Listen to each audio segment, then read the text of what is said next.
Hello everyone. भाई class 10th के लिए आज की वीडियो बहुत ज्यादा जरूरी है। 2025 में एग्जाम देने वाले हैं सर।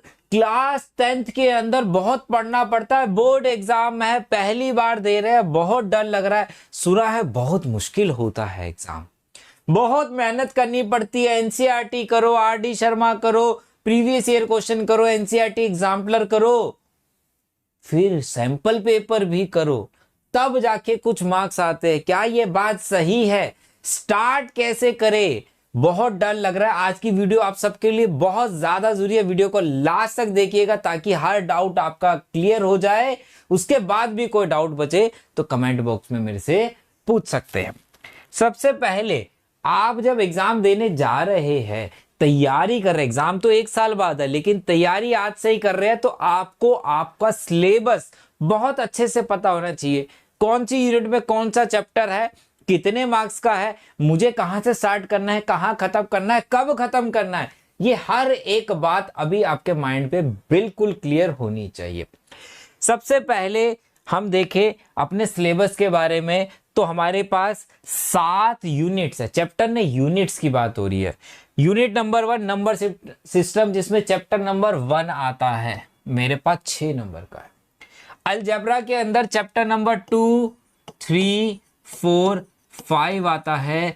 कोऑर्डिनेट ज्योमेट्री में चैप्टर नंबर 7 आता है। मात्र ज्योमेट्री के अंदर 2 चैप्टर आते हैं। चैप्टर नंबर 6 जो है ट्राइंगल्स एंड सर्कल, जो है चैप्टर नंबर 10। और वेटेज अगर आप देखें 15 नंबर की वेटेज है। इन 4 चैप्टर की वेटेज 20 है, इन 2 चैप्टर की वेटेज 15 मार्क्स की है। ट्रिगो के अंदर 2 चैप्टर आते हैं, चैप्टर 8 और चैप्टर 9। और मेंसुलेशन के अंदर भी 2 चैप्टर आते हैं। इसके अंदर एक आ गया 11 चैप्टर हो गया और एक 12 हो गया। स्टैट्स एंड प्रोबेबिलिटी 11 नंबर की। स्टैट्स एंड प्रोबेबिलिटी फ्री के मार्क्स है। मेंसुलेशन के अंदर area related to circle, area के क्वेश्चन, और क्या हो गया वॉल्यूम जो पड़ा है, टोटल सरफेस एरिया, वो पूरा का पूरा मिला लिया जाए तो 10 नंबर का है। टोटल 80 मार्क्स के चैप्टर्स बनते हैं। तो ये थी कि कौन कौन से चैप्टर वाइज कोई वेटेज सीबीएसई नहीं देता, ये आप अपने पास नोट कर लो। बहुत सारे लोग चैप्टर वाइज वेटेज बताते हैं, चैप्टर वाइज वेटेज नहीं होती है कभी भी।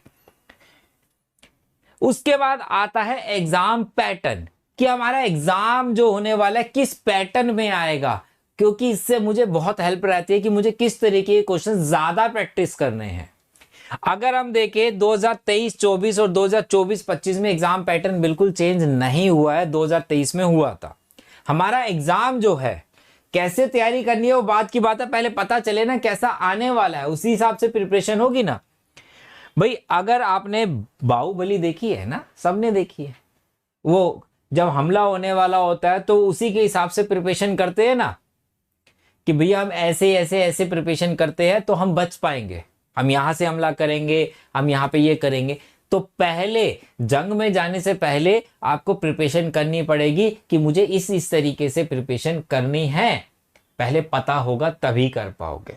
तो हमारा एग्जाम पैटर्न में क्या है, competency base, MCQ, case base, source base question मिला के 50% पेपर इसमें से बनने वाला है और 20% और एमसीक्यू की फॉर्म में आएगा। 70% MCQ, case base, assertion reasoning, true false भी हो सकता है। इस टाइप के जितने भी, मतलब कि ये तभी अटेम्प्ट कर पाओगे जब आपका कॉन्सेप्ट बहुत अच्छा होगा। क्योंकि सब्जेक्टिव में शॉर्ट आंसर, लॉन्ग आंसर सिर्फ 30% है। किसी भी सब्जेक्ट की बात करूं मैं, साइंस हो गया, एसएसटी हो गया, मैथ्स, इसके अगर कॉन्सेप्ट साइंस और मैथ्स के है और एसएसटी जैसे सब्जेक्ट के अंदर आपको डीप नॉलेज है अपने टॉपिक की, तभी आप क्वेश्चंस को अटेम्प्ट कर पाएंगे। क्योंकि सब्जेक्टिव में स्टेप मार्किंग होती है, कुछ ना कुछ मार्क्स मिल जाता है, लेकिन एमसीक्यू में आपने टिक कर दिया और वो गलत हुआ तो आपको 0 मिलता है। तो फुल मार्क्स लेने हैं तो जहां तो वहां 0 मिलेंगे, जहां फुल मार्क्स मिलेंगे। स्टेप मार्किंग में कुछ स्टेप मार्क्स मिल जाते थे, लेकिन इसलिए ये मुश्किल है, इसलिए आपको कॉन्सेप्ट पे ध्यान देना पड़ेगा ज्यादा। अगर आपका कॉन्सेप्ट क्लियरिटी है, मैक्सिमम क्वेश्चंस आप प्रैक्टिस कर रहे हैं, तो आपके मार्क्स लेना ज्यादा आसान होता है, क्योंकि टिक करना है आपको, ज्यादा सॉल्यूशन करना नहीं है, तो टाइम बचता है। लेकिन सॉल्यूशन तो तब कर पाओगे जब कॉन्सेप्ट की नॉलेज बहुत अच्छी होगी आपके पास। तो इसलिए सबसे पहला जरूरी है, आपको कोई भी चैप्टर पढ़ने वाले हैं आपके कॉन्सेप्ट बिल्कुल क्लियर होने चाहिए। दूसरा, मैक्सिमम नंबर ऑफ क्वेश्चंस करने हैं, वो चाहे सब्जेक्टिव हो कि ऑब्जेक्टिव हो। ना सिर्फ सब्जेक्टिव करने हैं, ना सिर्फ एमसीक्यू करने हैं, दोनों करने हैं, केस बेस भी करने हैं, असिस्टेंट रीजनिंग भी करनी है आपको प्रैक्टिस साथ के साथ। ये होगा टाइप ऑफ क्वेश्चंस, आपको पता लगे कि मेरे क्वेश्चन पेपर में इस टाइप के क्वेश्चंस आने हैं, वो ज्यादा प्रैक्टिस करने हैं।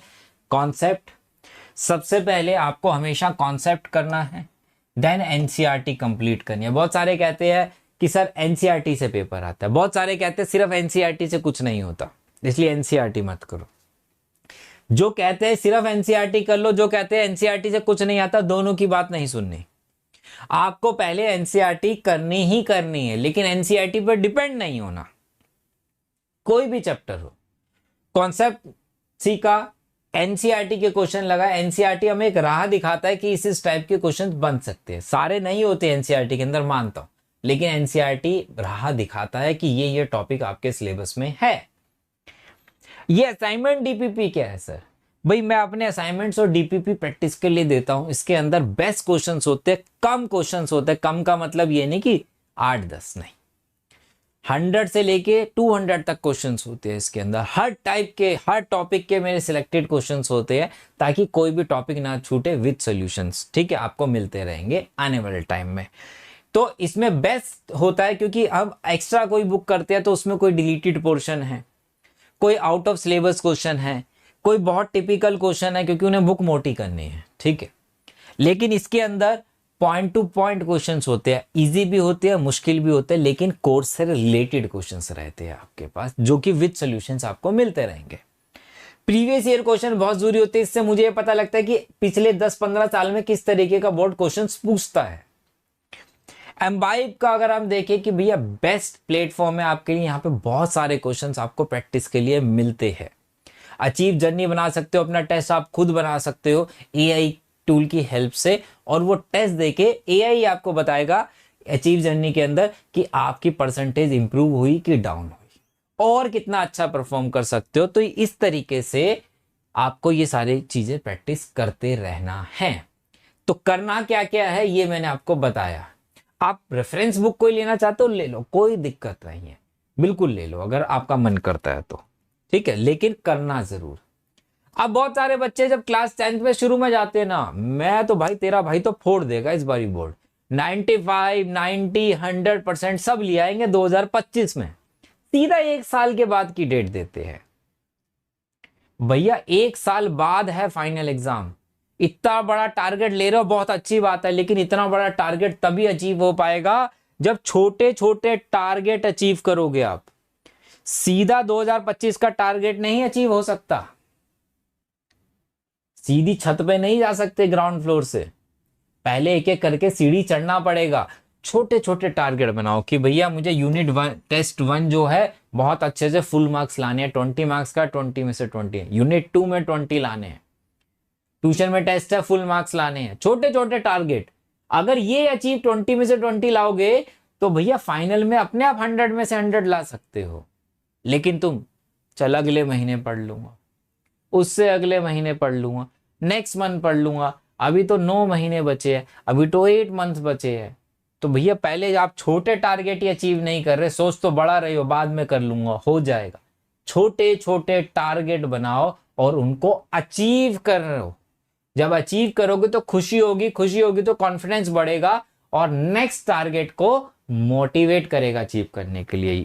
टर्म 1 का टारगेट यूटी कर लिया, यूनिट टेस्ट हो गया, क्लास टेस्ट जिसको आप बोलते हो, फिर टर्म 1 का टारगेट बनाओ कि फुल मार्क्स लाने हैं, 95% मार्क्स लाने हैं। इस तरीके से छोटे छोटे टारगेट बना के 2025 में 95% का टारगेट पूरा करना है। सबसे इंपॉर्टेंट और सबसे ज्यादा जिस बात को इग्नोर किया जाता है वो है रिवीजन। चैप्टर 1 हो गया, चलो ठीक है, फिर दूसरा कर लिया, ठीक है, तीसरा कर लिया, 4th कर लिया, 5th कर लिया, 6th कर लिया, 7th कर लिया, पीछे का कोई रिवाइज ही नहीं हो रहा।